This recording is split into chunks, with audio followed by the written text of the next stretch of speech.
responsibility, then we remain as the idols, not as the torchbearers of the society.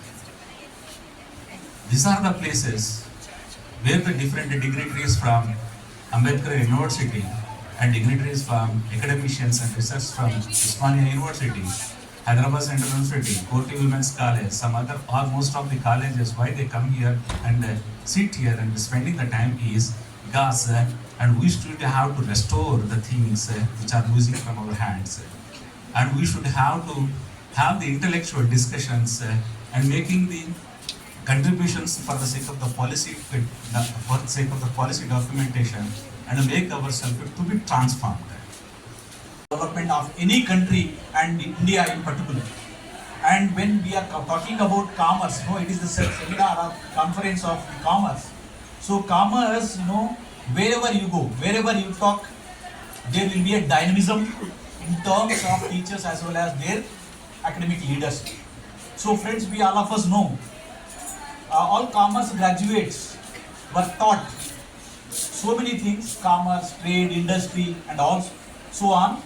But nowadays we are not talking about what is trade, what is commerce and what is business. We are talking about, and we are in the age of VUCA world. What is VUCA world?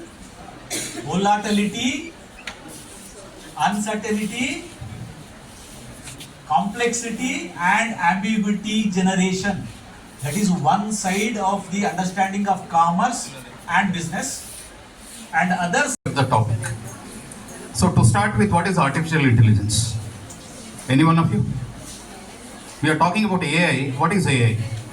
Any of the students?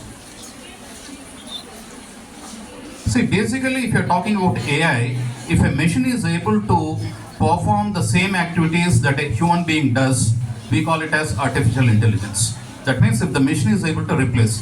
As of now, if you look in terms of the developments in the AI, most of us got exposed to what is known as generative AI, that is where we use things like ChatGPT. Now that is only a part of the AI.